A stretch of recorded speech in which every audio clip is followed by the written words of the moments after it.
my screen, I have to be a co-host, is that right? Let me do that now. You know the answer to that, okay. I can guess. Well, that's what I've understood before, yeah. There is the gatekeeper here. So. You should be getting a notification, Chris, that you've said, or that says that you've just become a co-host of our meeting. Okay, well, I've gotten my third reminder that it's happening, so I don't see that I'm a co-host, but. Well, I just got a reminder that said Chris is now co-host.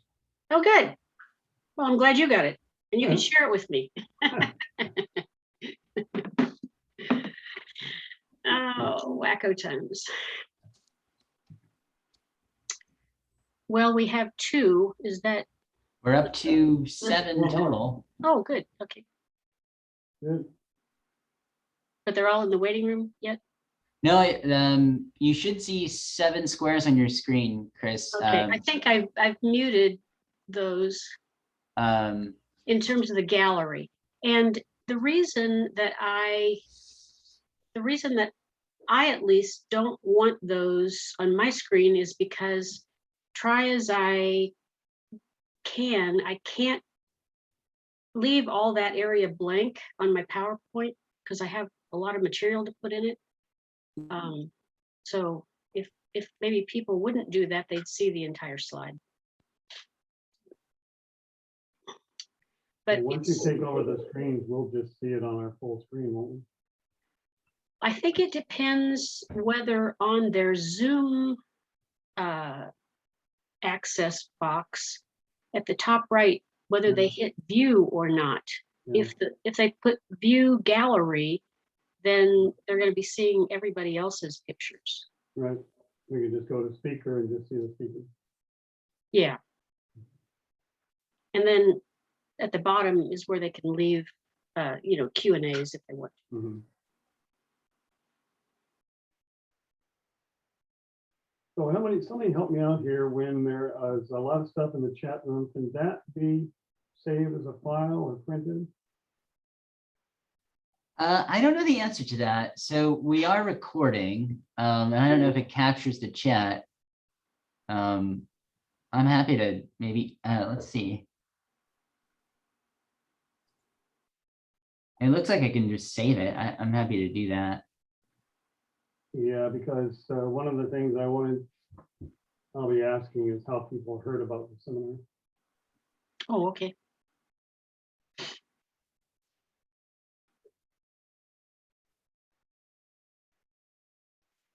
Oh, Chris, we could give it a few more minutes and see if any other folks show up.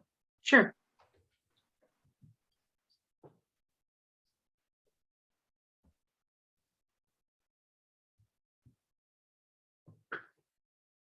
And I'm at the share screen, so I know I can do that, and then I'll just minimize it and go to my PowerPoint.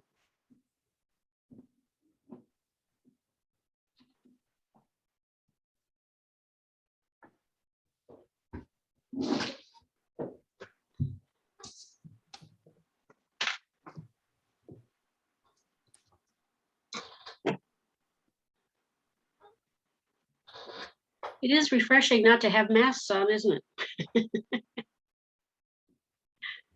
Yeah, they're always nearby. Well, you're in a public or more public place than we are. Sure. Comfort of your own home, not required. Indeed. Makeup and underwear are optional. So. That's true.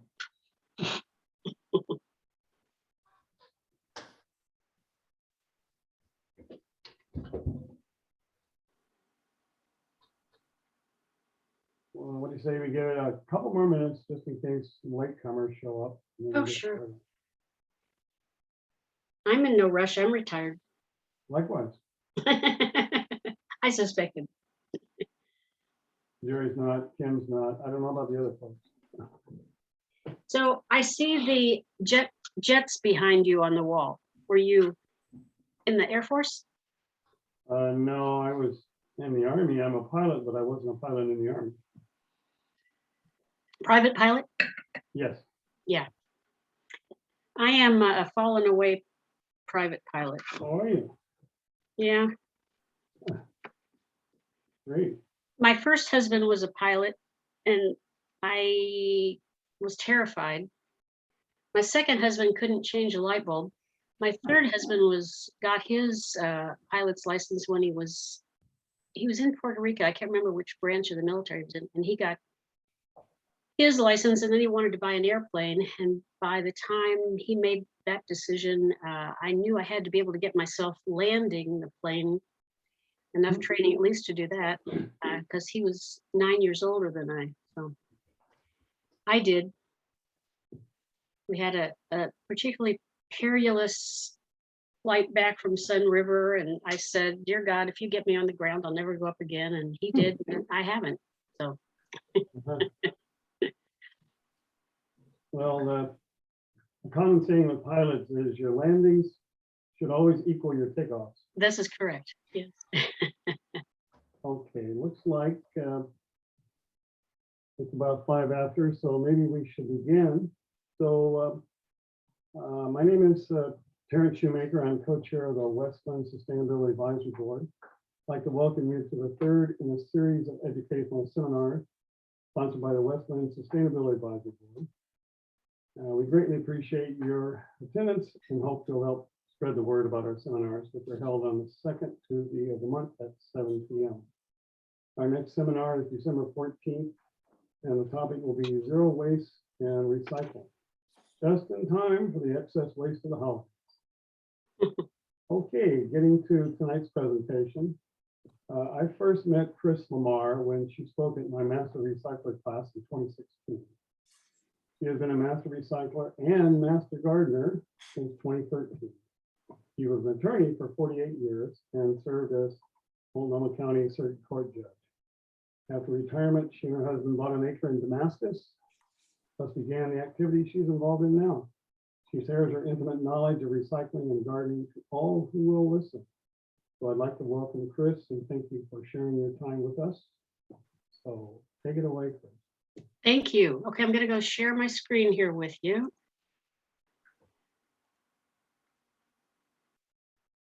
Hopefully. Let me minimize this. Something's not working here. Now. Oh, here we go. Okay.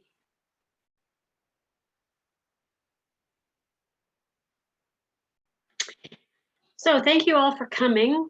The topic tonight is composting, and I understand that West Lynn is in kind of a state of flux about this. In the metro area, we have several different systems of composting, and I'm going to perhaps share with you some ideas about composting that you may not be even aware of. So composting is truly nature's oldest form of recycling. The same atoms that were here when the planet was created are still here. Last I heard, they're not bringing any in from Mars. I understand we are losing some up into the far beyond, but not enough that any of us would notice it.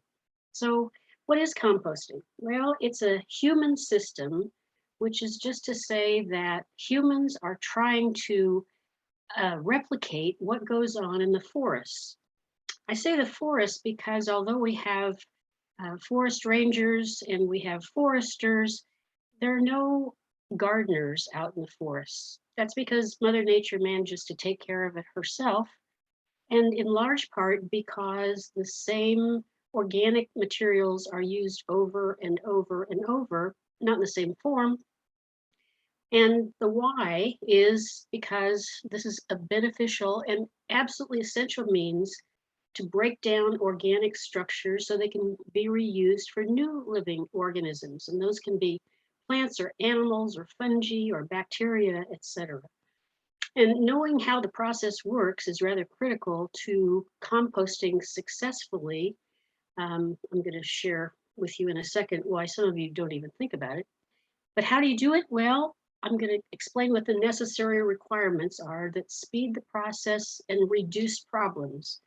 And in the years that I've been answering questions and composting is actually a topic that's covered both in the Master Gardener and the Master Recycler programs, because it's where the two intersect and what really brought me to the Master Recycler training in the first place.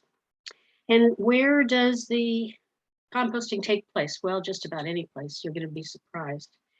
So before I get into the meat of this presentation, if you would ask your questions in the Q&A, I am happy to take questions. I prefer to do it at the end, just because I've given this presentation several times, and I find that if you have a pressing question and you ask it, I probably have an answer for you. I'm already prepared to share with you what the answer is, if you'll just be patient, but make a note of it through the Q&A, and I will be happy to stay as long as I am asked questions.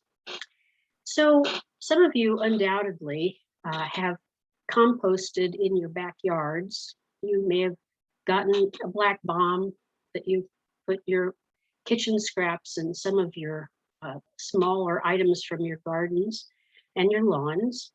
Chris, yes. This is Jerry. If you're sharing a screen right now, I don't know that all of us can see it. Well, I'm in share screen. Let me go back.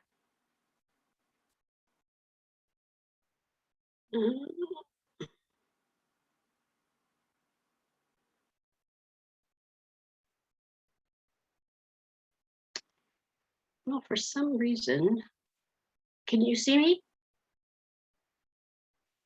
I can see you. I can't see the screen share. I don't know if anybody else can see anything.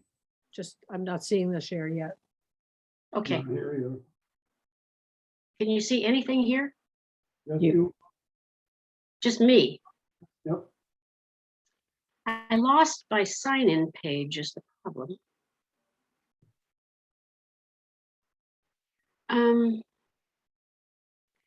I wonder if I could exit and sign back in. Can we try that? I can at least find the page. That's what I'm. We can I'm try that. sorry. The room should still be here. So Okay, let me just sign back in real.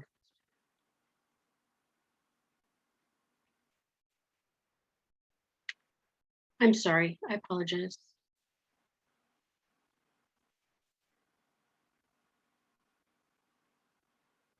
Okay. So it says share screen. Can you see anything now? no, I'm No. sorry.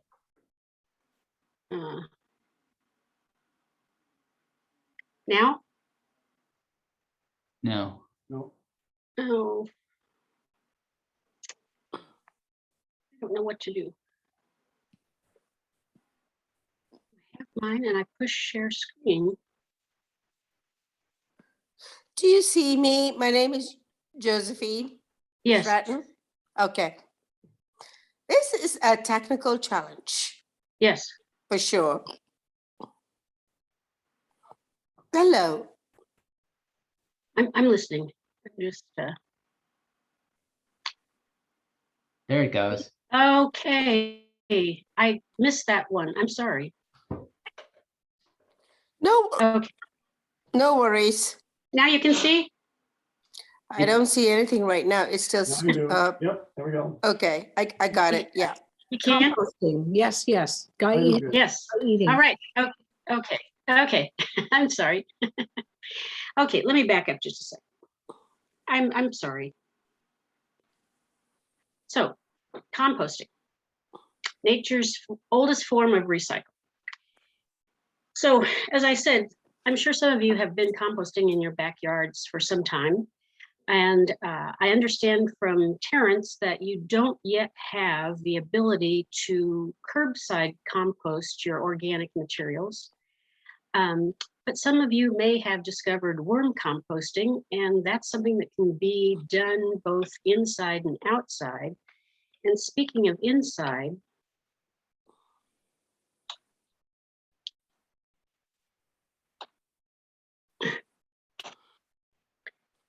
here's one form of human compost. Yes, you're composting even as we speak. We probably can't see you do it, but composting is merely, but quite extensively, the use of microbes, including primarily bacteria that live in your gut, 1,000 different species of bacteria. Now, a bacteria may only live 45 minutes, so it has a very short period of time to do what it does. And in the case of animals, most bacteria live in the colon, and you can see how many bacteria are found in 1 gram of intestinal content, and that's just about a tablespoon of intestinal content. We're going to talk more about intestinal content in a bit, but I hope you're enjoying your experience composting. Now, why is composting important? Well, although animals eat a lot of food, we only eat 5% of the green plants that are consumed on the planet. And the other 95% is consumed by microorganisms. Most of us don't know that when you pick up some soil from the garden, that gram of soil can contain up to 1 billion bacteria. Most bacteria need oxygen, but other bacteria need to live without oxygen, and some don't particularly care. And you've all experienced anaerobic bacteria. If you've ever mowed your lawn and stacked up the grass and came back a couple or 3 days later, and you smelled this awful ammonia smell. But what you're smelling is the gases that the anaerobic, the bacteria that can't stand to live in oxygen, are putting off. And obviously, your body is filled with anaerobic bacteria, and I'm sure many of you have experienced certain gases that are not considered to be welcome in social settings. But what we don't see in our body, hopefully, are fungi, funguses, unless you have athlete's foot or collections of fungi in other parts of your body. And they also need oxygen, but in many cases, they have to live in a moist environment. But actually, fungi live in virtually every continent in the world except Antarctica. But in the soil, they come in so many shapes and sizes. You may have cut down a tree or had one cut down near you, and you see mushrooms. Well, the mushrooms are growing from fungi that are in the soil, and they're degrading, they're composting, decomposing what's left of the roots from that tree, because the tree is no longer providing any sustenance, carbohydrates to the roots, and so they start to die, and then the fungi take over. Fungi are important, and one of the reasons that we have so many fungi in the Pacific Northwest is particularly in the Willamette Valley, we have very acidic soil, and so they can tolerate that. But they can also decompose lignin. Again, that's the woody tissue in decomposing woody plants. Can somebody mute your mic, please? Excuse me, Chris. Yeah. Can we have everybody please mute themselves? Yeah, that's what I just asked. Yeah.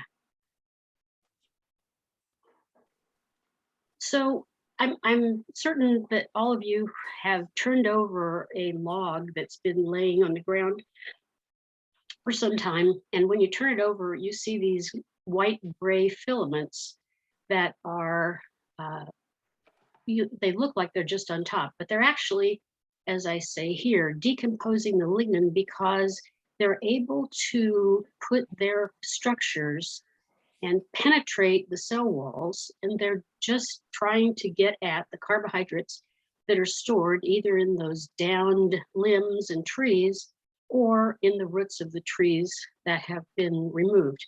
And one of the reasons it's often very difficult to grow healthy gardens in housing areas that have a lot of new construction is that the soil has either been removed, maybe it's been replaced, but it certainly has been trampled, and there have been caterpillars, et cetera, that have been driving on it. And because both bacteria and fungi need oxygen to survive, the soil has gotten so compacted that there's no air available to them. On the right-hand side, you'll see a couple of composting mechanisms that you can probably build. The bottom one is one of those. The top one is one that's sold at all the big box stores. And they're wonderful because you can turn them to get that air in with the leaves and food compost materials. And then you have to add water because these are living things. The problem with these are that they're 6 to maybe 12 inches off of the ground. The one that's on the deck is way away from any soil, but the one on the bottom still 12 inches away. And unfortunately, the microbes that we need for healthy composting simply can't make that trip in the 6 to 12 inches. So one of the things that I would urge you to think about is how you're going to introduce these aerobic microbes into your composting effort. And it may be just as simple as adding some handfuls of native soil, not potting soil, but what you find primarily clay in your garden. And with them, you'll be introducing billions, literally billions of microbes that are actually the ones doing the work. So in a nutshell, composting is just one species digesting another species. It truly is a dog-eat-dog world out there and under there and in any compost environment. So we have a variety of composting opportunities. And right here, I'm talking about backyard composting, but if you have curbside pickup, and I understand that's something that some of your members are urging there to be available in your community, you put the organic material in one of these green compost bins. It's then taken to a commercial composting center. And then after the composting process is done in a very controlled environment, they sell it to you. And they can, sometimes you can go pick them up in your pickup truck, or they bag them. And they're available in the Portland area because they really want this material to get back into our gardens. Now, how much of our resources are we spending for the composting commercial center to transport it from all of these driveways out to the centers and then make them return? And then if they're bagged, then you've got plastic you have to deal with. Now, the rules vary from composting company to composting company. And therefore, the rules will vary about what you can put in your compost bins, depending upon the sophistication of the composting center, not your hauler. Some communities actually allow you to put not meat, but to that I'm aware of, but at least to put animal bones in your compost, because when it's taken to the commercial composting center, it's pulverized. And so they don't have to worry about rats, etc., getting into that compostable organic material. And what happens is after they get the pieces as small as possible, they then put it on very special fabric on the ground, which allow water and air to drain off, and then they cover them, and they are monitored by thermometers that keep, and a ventilation system that keeps at a special temperature, primarily so that the microbes that are in there doing the work, just eating, the microbes won't die off because they're too hot or too cold, or they lack water or air. And then, depending upon the company, it takes anywhere between, my recollection is 70 to 90 days for that to be finished compost, again, because the environment is controlled so rigidly, and then it's available for the public to buy it. But if you want to set up your own composting operation in the backyard, it's very low, both in terms of effort for the most part, but it also requires some things that I'm going to explain in just a minute about how to do it successfully. But you can buy one of these black bombs that sits on the ground, and the lid opens. That's where you put the organic material in. And most of them have a door at the bottom so that the finished compost can be removed so that you can add it to your garden. The middle one is probably one of the cheapest ones, and you can use pallets. The microbes and the organic material aren't really particular about their environment. The third one is called the 3-bin system, and you start by putting your organic material in one, and you fill that up constantly. And I don't mean every day or something, but at least every 2 or 3 days, turning it with a pitchfork or some other device and making sure that it's kept consistently moist, not sopping wet, because these microbes cannot live in water, but they need a source of air. When that bin gets full, then you quit putting any fresh organic material and you go to the second one and you do the same thing, but you have to keep both of them going in terms of turning them and making sure that they stay moist. When the second one gets full, then you go to the third. If you've done it correctly, by the time the third bin is full and you've continued to turn and water, the organic compound in the first, so this compost, will be available and ready to put in your garden. And it's important from a gardening perspective that you have composted material that is as fully composted as you can get above the soil, because if it's still in large pieces or not broken down, your plants can't absorb the nutrients that is the reason that you're composting in the first place. Now, how do curbside and backyard composting compare on a positive, negative basis? Well, if all you have to do is to put it in a bin and set it out once a week or once a month, however often you have enough, then you're paying for it in your garbage bill. In most cases, nothing additional is required in terms of payment. And they supply the bin for you, so that's about as free as it gets. No work is involved. Once you put it in the can, they just haul it away and you don't see it again until you go perhaps to buy it to return it to your garden. The plastic receptacles are really great because they keep out flies and vermin, and it's one of those set it and forget it situations. And the only space requirement is for the receptacle itself. And if you keep it far enough away from your house, any odors that might be arising before or during the composting process don't bother most homeowners. But the backyard composting, obviously after you've acquired or built your composting container, air's free, water has bills obviously, but not anything that's going to break most households. And you know exactly what's in the finished compost. And this is important because when you're obtaining commercial compost that's come through our system, through our haulers, you really don't know whether other homeowners, other gardeners have put material in the compost bins that have pesticides on them.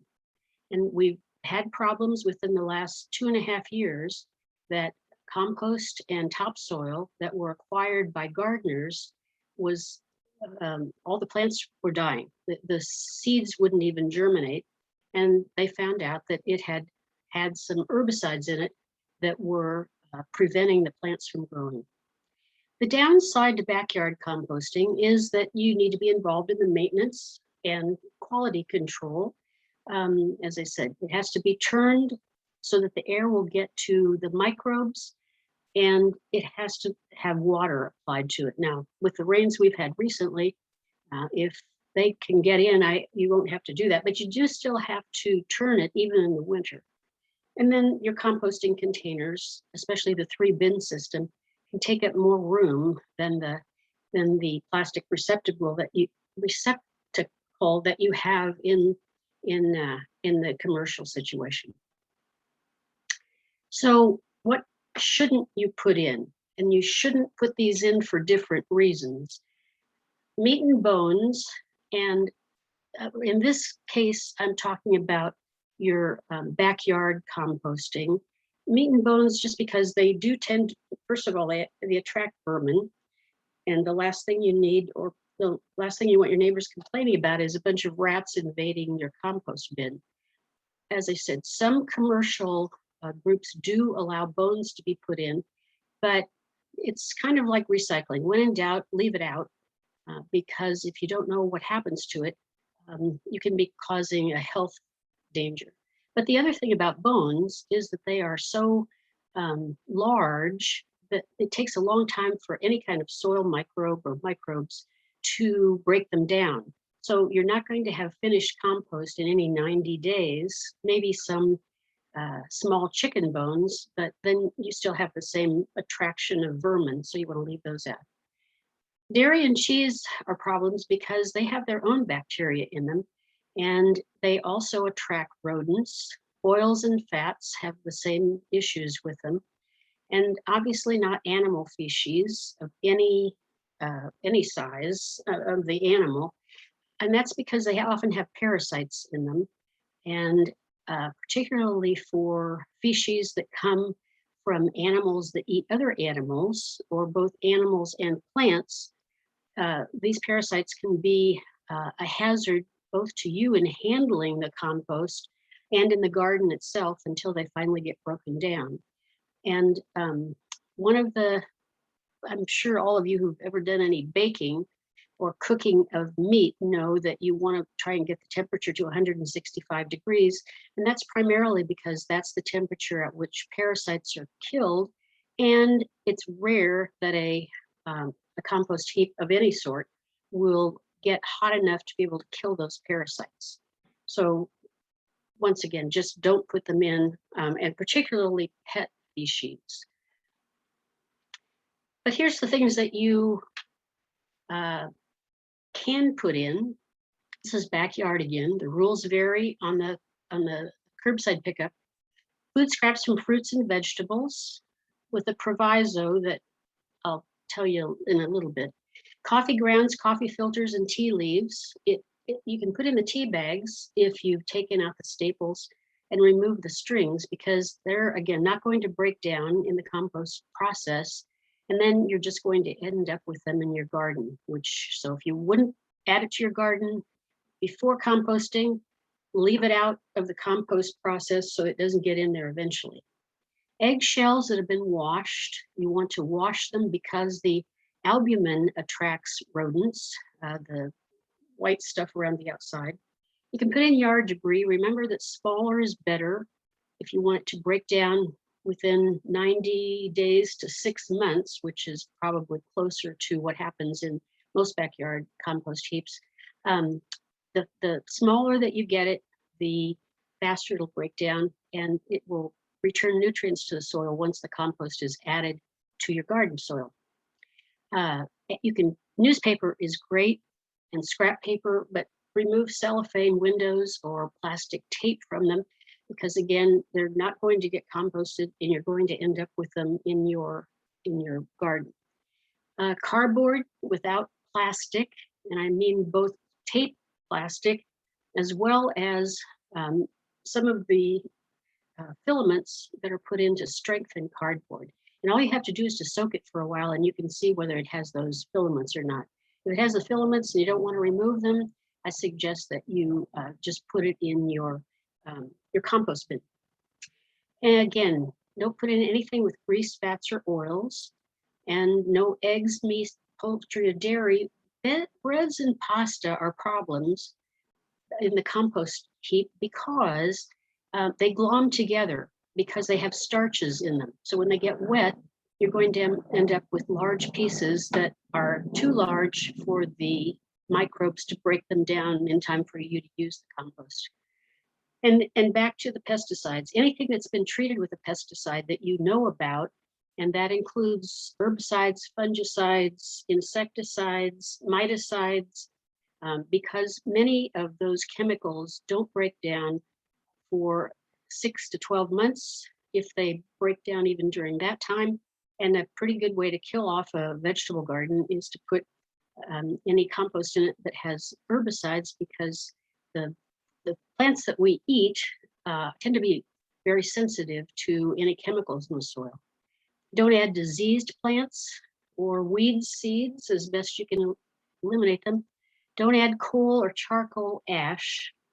The reason for that is that they are alkaline, and again, they're going to be difficult to break down. And no animal waste. I'm repeating myself, but I've seen what happens if you violate that rule. So here's the 4 necessities of composting. First, the microbes. Second, the microbes need air and they need water. But if those are all ignored, the major reason that people don't have a successful composting operation in their backyard is because they put in too much green material. And I'm sorry that the nitrogen versus carbon are reversed. The green materials are ones that have a lot of nitrogen, and the organic material that contains primarily nitrogen are broken down by bacteria.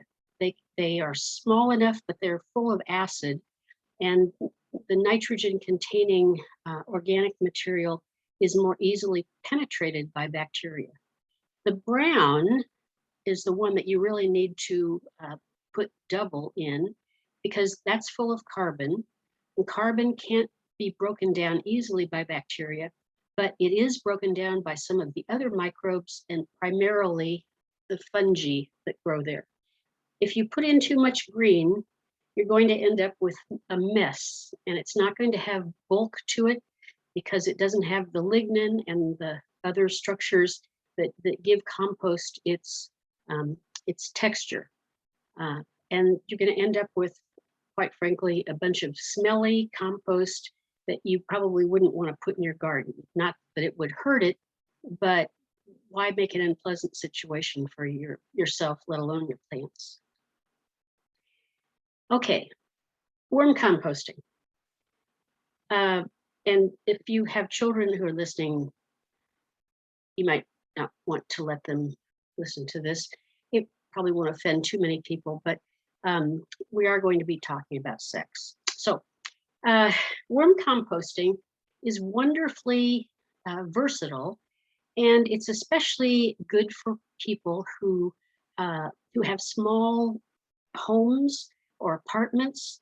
I've had a compost bin in one or the other of my 2 bathrooms ever since I took this up, and I don't create it. My worms create wonderful castings, which is worm poop.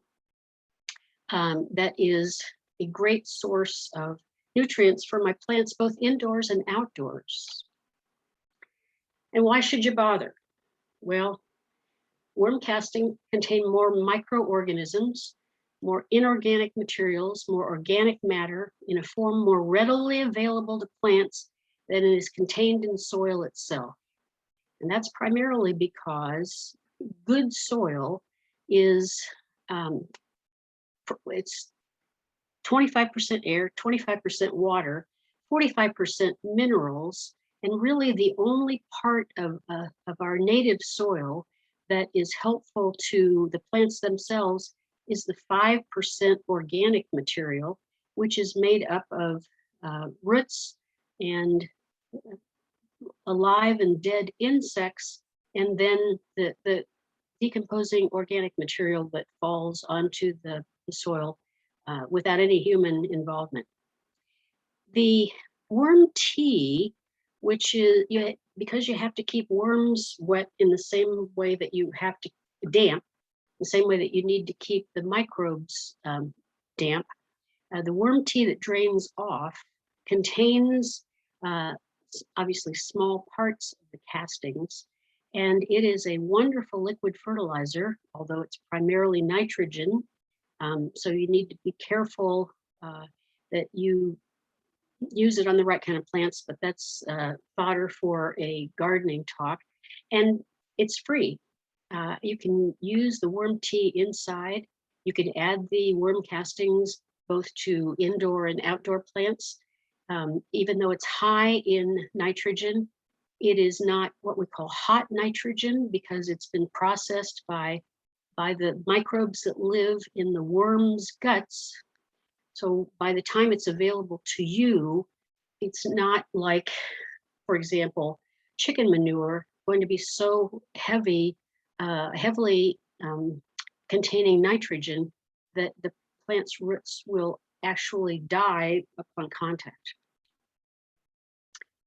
But worm composting isn't for all worms. The Icenia fetida, or red wiggler worms, are the best for composting, and here's a little bit why. Worms live at 3 levels. The really large ones that can make their way down almost to a foot, depending upon the texture of the soil, we would call earthworms. Then there's a smaller kind that lives right below the surface. They're just simply not strong enough to be able to form the kind of pores that they can take themselves and the food that they are composting down too far into the soil. But red wrigglers, Icenia fetida, only want to live in organic material. They don't want to live in the soil, and in some part, this is because they breathe through their skin. But fetid, if you know the word fetid, means bad smelling. But that actually doesn't apply either to the worms themselves or their castings. It refers to the fluid that they secrete whenever they sense that they are in danger. And so birds, etc., if they're able to detect that fetid fluid smell, they leave them alone. But I have never smelled that smell, so I'm suspecting that there are a lot of creatures in the environment that have better smell than I do. Now, each worm is hermaphroditic, so it's both male and female at the same time. And when you see them coiled around each other, they're impregnating each other. So they each carry eggs. If they are in a happy environment, they can continue to produce those eggs for 1 to 5 years. I think the average age is probably closer to 2, but it depends whether you've been able to keep the conditions such that they can exist. Because they didn't come with parkas or air conditioners, they prefer temperatures between 40 and 70, which isn't too far a range from comfort temperatures for us. Because they're in some kind of a composting structure, they're protected from the elements. But because they breathe through their skin, they have to be in a moist environment, and they're blind. So bright light is painful to them. That's why they like to be covered up. I'm going to show you in a minute how that operates to your advantage when you're trying to separate them from their castings.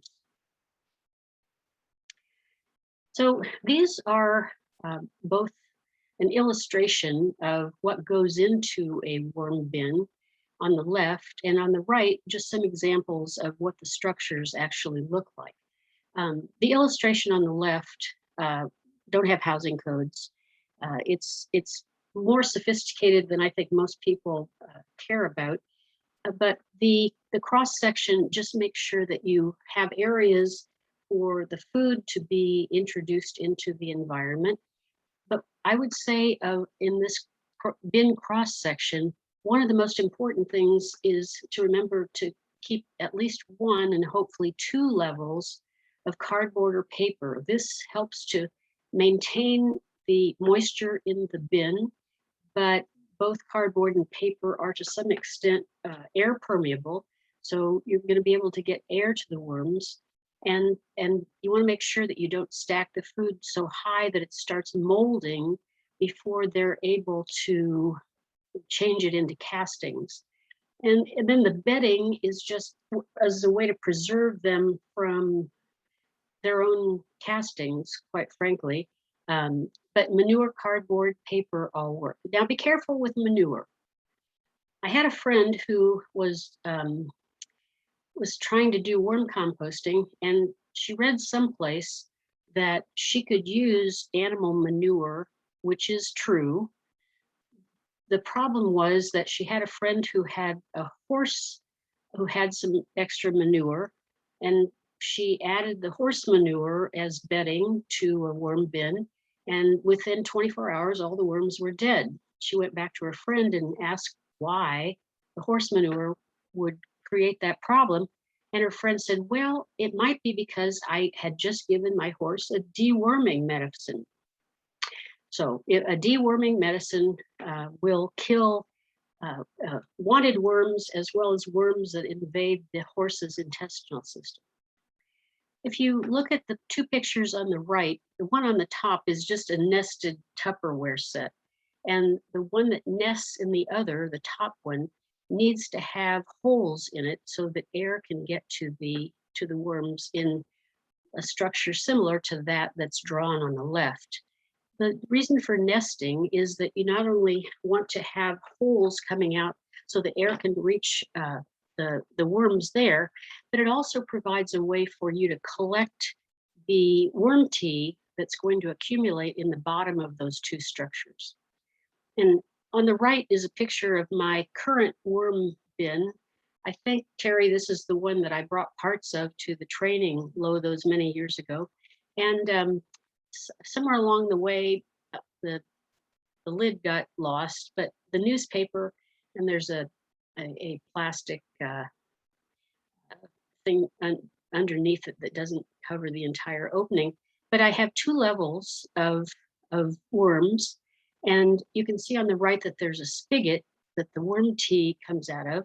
And I just keep a container there, and every week when I'm watering my plants, I just dilute the worm tea and take it around. And because it's in an unused bathtub, it really doesn't matter if it overflows. I have guests who've used that bathroom. They never knew that they had 200 friends in there just a couple of feet away.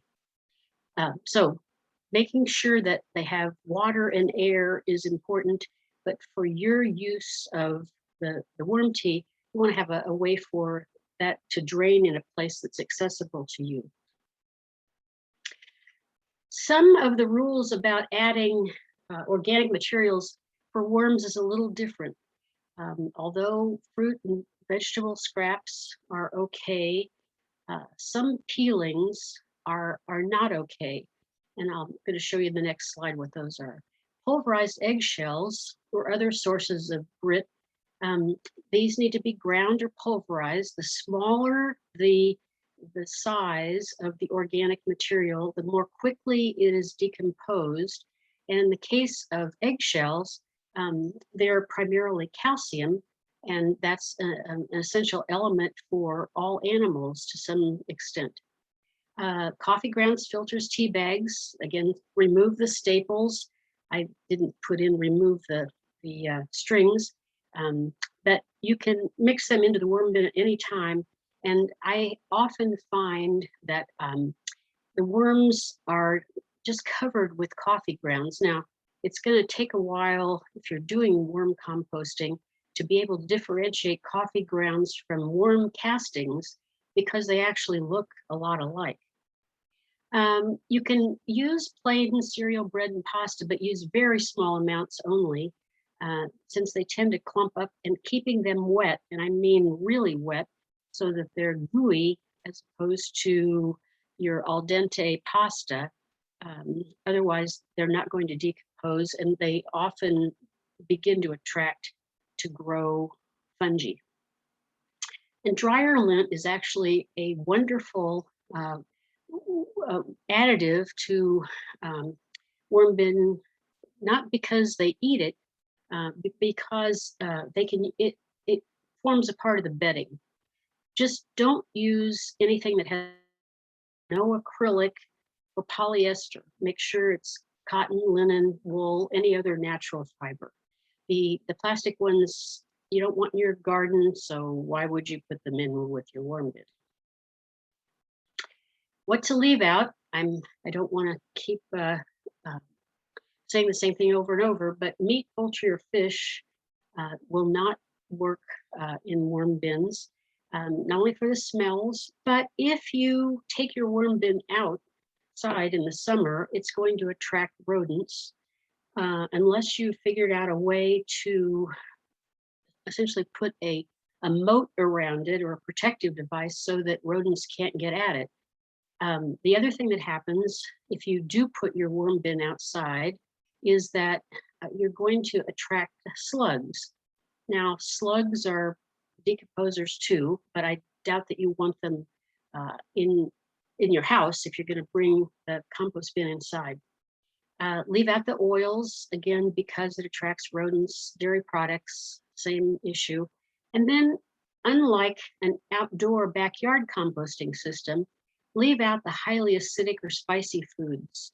They have chemicals in them, as well as onions that are either acidic or, in the case of onions, contain sulfur, and sulfur is actually a known pesticide. So just go pretend that they have very sensitive stomachs and leave those out. The citrus you want to leave out, the peels especially, just because they're, again, so acidic. And it's not that the worms don't like the acidic environment. It's because many of the microbes, particularly bacteria, some species of bacteria can't tolerate that very acidic environment. And because the food that you put in your worm bin, it typically is larger than any worm could get in its mouth, it's actually the microbes that constitute their primary diet as opposed to the food itself. Now, that's a good reason to put some soil into your worm bin, whether it's inside or outside, so that you're acquiring enough of these microbes that do exactly the same job as they do in your backyard composting system. I made the mistake a few years ago of using some boxed wine cardboard. And after about 3 months, when I went to separate my worms from their castings, I found all these filaments. That was a hard lesson to learn because I could either waste about 3 hours pulling out all the filaments, or I could just put it all in the trash.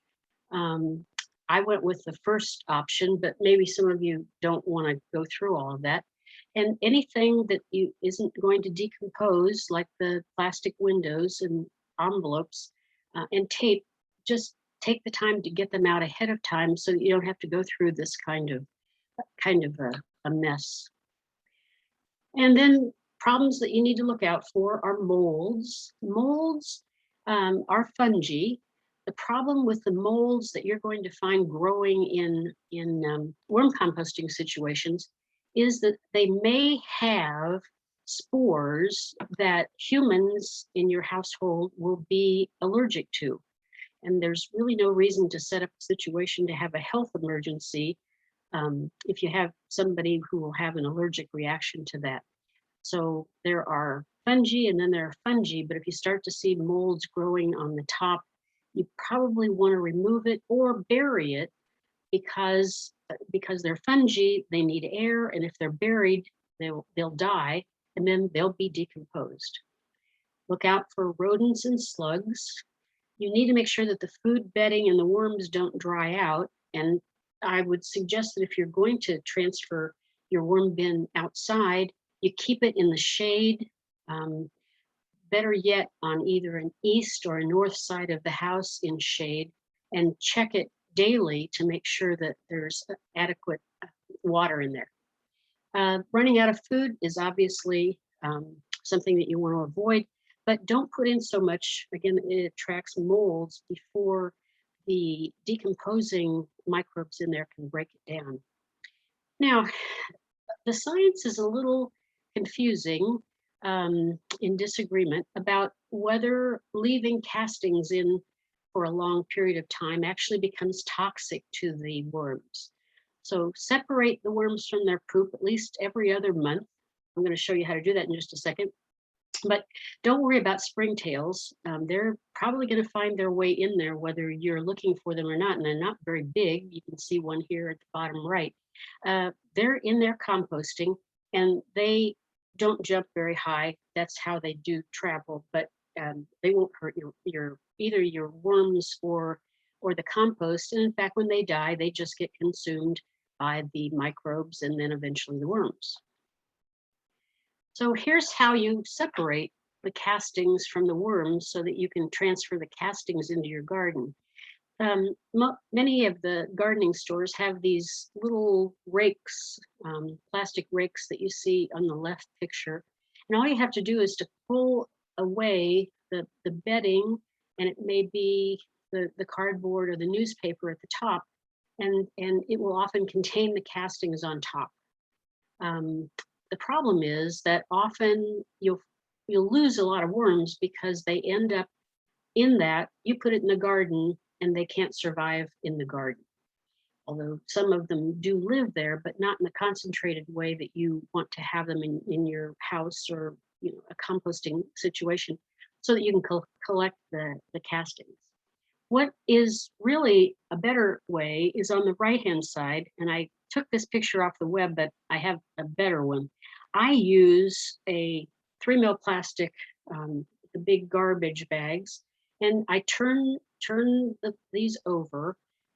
Because the worms are photophobic, because it hurts their skins, they immediately try to get away from the light, and they crawl to the bottom of these piles, kind of like worms on an airplane, snakes on a plane.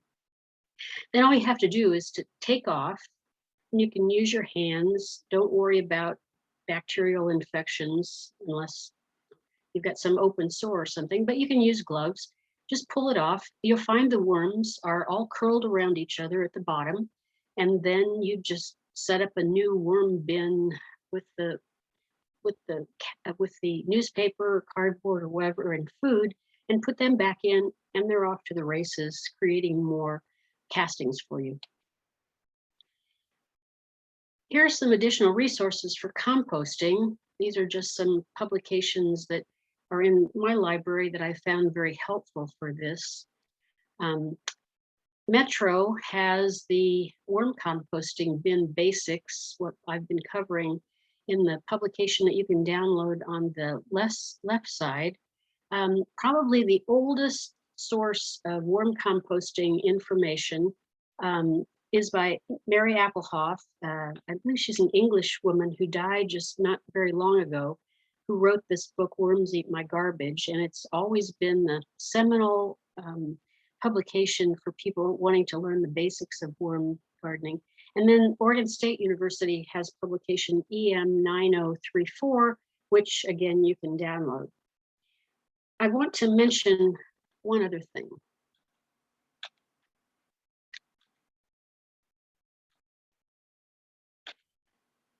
When you think about your worm bin, particularly the sources of grit, you'll probably remember this if I ask you how chickens and worms are similar. And the reason that they're similar is that they both have gizzards. And gizzards are muscular systems close to the stomach in animals that have them. And it acts to grind to reduce the size of the food that's passing through the system, organic material that's passing through the system. So because worms have those gizzards, they need some form of grit. Now, if you were to add even sand, that wouldn't be consumed by the worm in the sense that it's providing nutrients, but it would stop in their gizzard, and they would be able to use that to break down the food that makes it that far into the system. And it breaks it down so that the microbes that live in their gut are able to do the decomposing work. And just remember, as I alluded to in the first slide, composting was nature's first, and I would submit perhaps most important form of recycling, and she expects you to carry it on. That's all I have.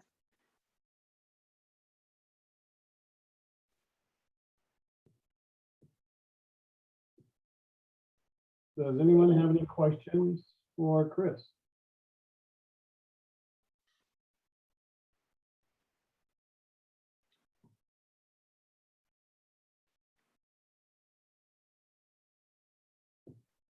No questions.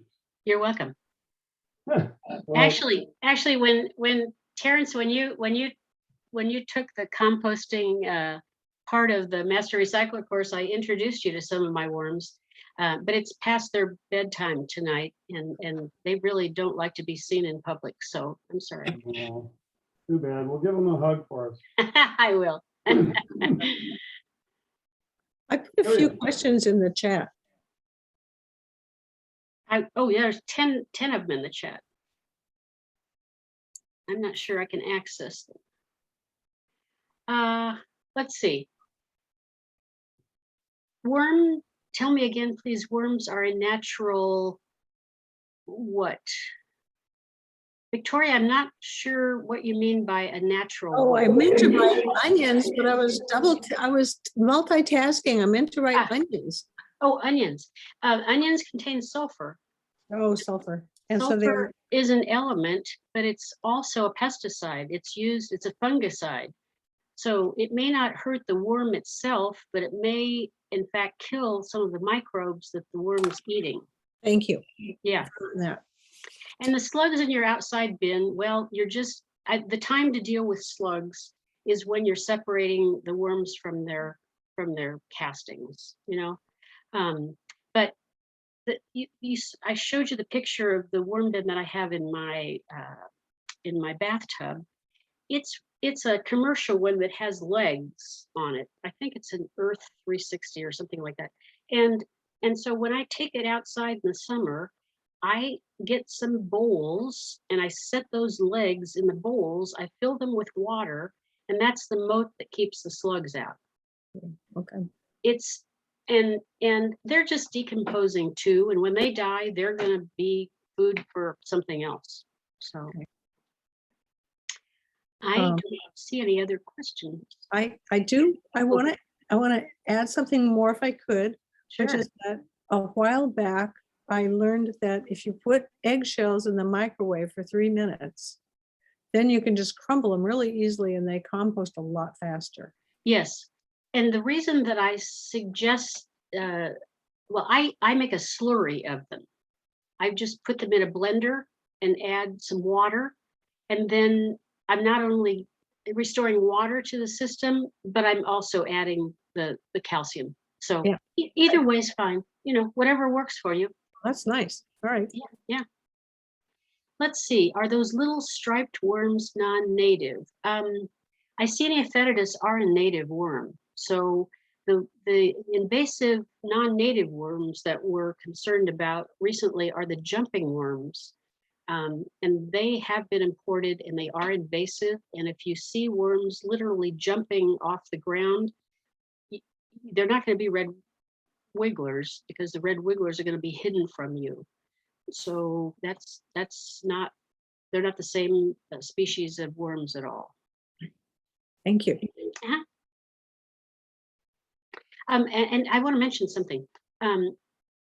You can acquire red wigglers from commercial establishments.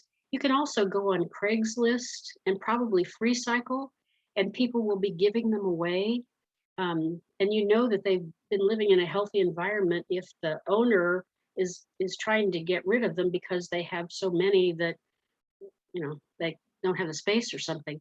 But people will often find that red wigglers, which are in nature, will congregate at the bottom of one of those black bomb composters, and but they stay right at the bottom. They don't travel up through the composting material at all.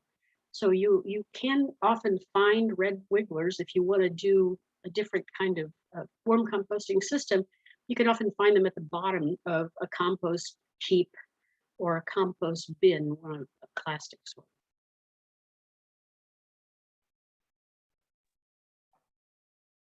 3 new messages. It's probably just saying we're going to. Yeah.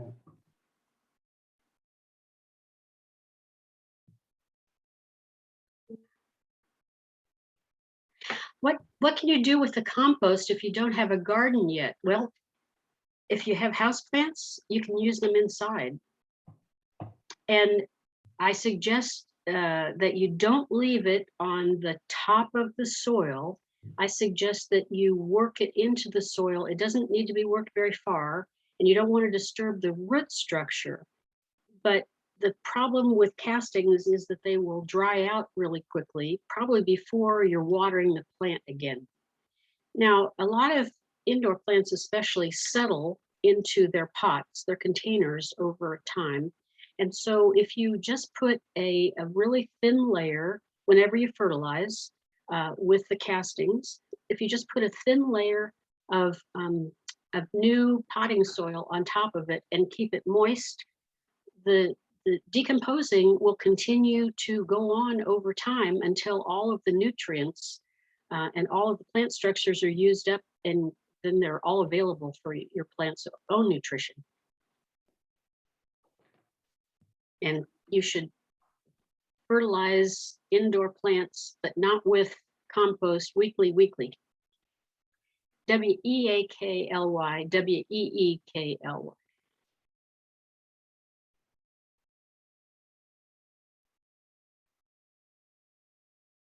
Well, I think I've answered all the questions I can see. So thank you so much for coming. I hope you learned a little something or two. And I enjoy the topic. I hope you get as excited about it. And somebody said you can't wait to set up your own worm bin and go. Great. Well, thank you, Chris, for sharing your love of compost and worms. You're welcome. I know many of us will apply some of the techniques you presented. And I've already heard from someone. I'd like to ask the attendees if you could quickly make a note in the chat indicating how you heard about the seminar. It would help us in the future. So thanks again for attending, and hope you'll join us December 14th for an up-to-date discussion of zero waste and recycling. And thanks again, Chris, for your time. You're welcome. Love it. Happy holidays, everybody. Yeah, take care, everyone.